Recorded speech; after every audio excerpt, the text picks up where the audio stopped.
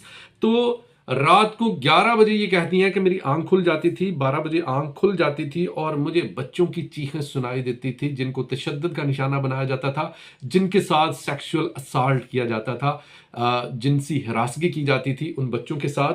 अब जो खबर निकल के सामने आ रही है उसमें यह है कि इसराइल होस्टेज डील के ऊपर इसलिए राजी नहीं हो रहा कि जब होस्टेज डील जो है करेगा, यानी इसराइल के जो यरगमाली हैं वो हमास की कैद में हैं, जब वो रिहा होंगे और वो रिहा होने के बाद जब जो इसराइल है वो अपने पास जो उसके पास जो उसने फ़लस्तीन से लोगों को उठाया हुआ है वो उनको रिहा करेगा, तो उसके बाद जब उनके इंटरव्यूज़ होंगे तो वो इंटरव्यूज़ तहलका मचा देंगे।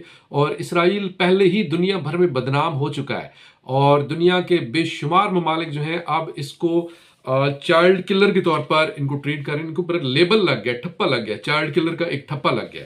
और इसमें जो सबसे बड़ी मतलब ये जब ये दुनिया को पता चलेगा कि इसराइल बच्चों के साथ, इसराइल लोगों के साथ इस तरह से करता रहा है तो इसराइल का इमेज मज़ीद ख़राब होने का खदशा है। लेकिन इसराइल को अपने इमेज की कोई परवाह नहीं है क्योंकि इसराइल उस सारी चीज़ों से आगे निकल गया। वो एक थोड़ा बहुत था कि यूरोपीय यूनियन में, यूरोपीय ममालिक में इसराइल का एक अच्छा इमेज उन्होंने बनाया हुआ था, वो भी अब उसका तशख़्ख़ुस बिल्कुल ख़राब हो चुका है। तो इसके अलावा दोस्तों, क्योंकि अब जो ये जो अबडक्टीज हैं इनके मुतालिक भी आपको बता दूं, इनमें से ज़्यादातर तादाद उनकी है जो कि फ़लस्तीनी वर्कर थे जो इसराइल रोज़ाना जाते होते थे और वहाँ पर जाकर काम करते होते थे। अब इनकी जो तादाद है, ये जो अबडक्टीज हैं इनकी तादाद कम से कम भी 3 से 4 हज़ार है जो कि बता रहे हैं, लेकिन जो पैलेस्टीनियन अथॉरिटीज़ बता रही हैं वो 7 हज़ार बता रही हैं।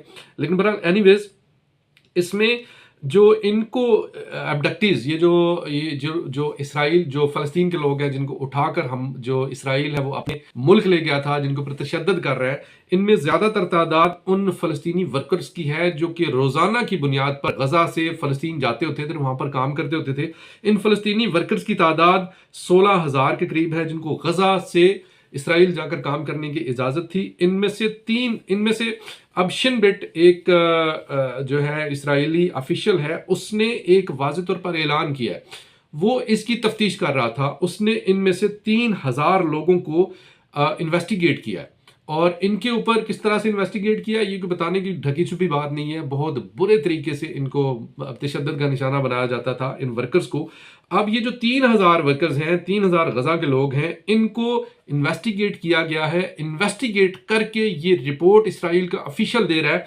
वो कहता है जी कि इन वर्कर्स ने जो इंटेलिजेंस है वो हमास को नहीं दी। इससे पहले ये इल्ज़ाम लगाया जाता था कि ये जो फ़लस्तीनी वर्कर जो कि गज़ा से रोज़ाना की बुनियाद पर आ रहे हैं, इसराइल आ रहे हैं, इन्होंने जो इंटेलिजेंस शेयरिंग है वो की है हमास के साथ और हमास ने उस इंटेलिजेंस शेयरिंग की बेस के ऊपर 7 अक्टूबर को हमला किया था इसराइल पर। अब ये शिनबेट इसने बकलम खुद इसने ज़ाती तौर पर यह बाकायदा से ऐलान कर दिया। इसराइल का चैनल 12 है, कोई और चैनल नहीं है, इसराइल का अपना ही चैनल 12 है जिसके ऊपर इन्होंने ऐलान किया है कि ये जो गज़ा से लोग जा रहे थे इनका कोई कसूर नहीं है, इन्होंने कोई इंटेलिजेंस शेयरिंग नहीं की, लेकिन इसके बावजूद बुरा तरीन बदतरीन तशद्दुद का निशाना बनाया गया है इन तमाम लोगों को। और इसकी जो इसराइल है इसका अमेरिका के ऊपर कितना ज़्यादा होल्ड है, कितना बड़ा होल्ड है, ये सारी तफसील अभी मैं आपके सामने इसके मुतल्लक ये ट्रंप की एक ज़रा वीडियो है, ये ज़रा मुलाहिज़ा कीजिए ट्रंप इस वक्त क्या कह रहा है। When I'm back in the White House, the United States will stand with Israel all the way, 100%, without hesitation, without qualification, and without any apology. We're not going to be apologizing. Right जी, Trump कह रहा है कि अगर मैं वापस white house आ गया, अगर मैं दोबारा अमेरिका का सदर बन गया, तो अमेरिका 100% इसराइल के साथ खड़ा होगा, बगैर किसी हिचकिचाहट के, बगैर कोई सवाल जवाब किए और बगैर किसी कोई माफ़ी तलाफ़ी के। और जो मुकम्मल तौर पर साथ है वो देने का वादा किया है डोनाल्ड ट्रंप ने। डोनाल्ड ट्रंप जो है ये ऐसा क्यों कह रहा है? क्योंकि अमेरिका का सदर बनने के लिए, अमेरिका के सदर के तौर पर क्वालिफाई करने के लिए इट इज़ वेरी इंपॉर्टेंट कि आप इसराइल के मुकम्मल हिमायत का ऐलान करें। उसकी रीज़न क्या है? उसकी रीज़न मैं अभी आपके साथ वो भी शेयर करता हूँ। ये आपके सामने एक आपको नज़र आ रहा है, ये एक कुछ एनालिसिस हैं, कुछ चीज़ें हैं जो कि आपके साथ आपको इस वक्त अपनी स्क्रीन पर ये नज़र आ रहा होगा। ये एक ट्वीट है दोस्तों। AIPAC के मुताल्लिक मैं आपको अक्सर बताता रहता हूँ कि AIPAC एक इसराइली तंजीम है जिसे मुकम्मल तौर पर इजाज़त है कि वो अमेरिका के अंदर इलेक्शन में फंडिंग कर सके, अमेरिका में इलेक्शन के ऊपर नज़रअंदाज कर सके। जॉन एफ कैंडी ने इसके ऊपर पाबंदी लगाई थी और जॉन एफ कैंडी को हलाक कर दिया गया था, मार दिया गया था। और अब मैं आपको ये जो आपके सामने इस वक्त तस्वीर नज़र आ रही है, ये AIPAC का ऑफिशियल एक्स यानी जो ट्विटर अकाउंट है वो है। इसमें उन्होंने एक ट्वीट आपके साथ शेयर करते हैं। वो लिखते हैं कि all 32 AIPAC endorsed Democrats one there primary election last night, जिसमें आगे वो तफसील बताते हैं कि 28 मेंबरान का ताल्लुक कहाँ से था, 14, 1, फिर 10, फिर 5। तो ये सारे के सारे इनमें से जो 32 कैंडिडेट्स हैं उनको जो सपोर्ट है इलेक्शन में वो की गई थी AIPAC यानी इसराइल की तरफ से। अब यहाँ से आप अंदाज़ा लगा लें कि AIPAC जो है वो किस कदर उसका रोल है, किस तरीके से वो सारे के सारे इलेक्शन में, अमरीकी इलेक्शन में अपना किरदार अदा करती है। तमाम 32 मेंबरान जो यानी आप अगर इसको मुख्तसर करके आपको बताऊं तो इसके बगैर, इनकी उसके बगैर, मदद के बगैर, AIPAC की मदद अगर जिस कैंडिडेट के साथ नहीं है उसका इलेक्शन जीतना वो भी अमेरिका का बिल्कुल मुमकिन नहीं है।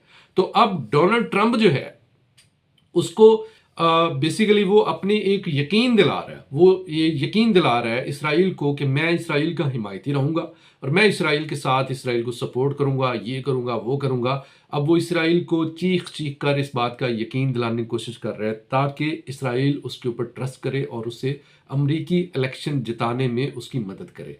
तो दोस्तों ये इस वक्त हालात हैं कि डोनाल्ड ट्रंप यानी अमेरिका जैसा ताकतवर तरीन मुल्क भी इतना ताकतवर नहीं है जितना इसराइल की लॉबी ताकतवर है।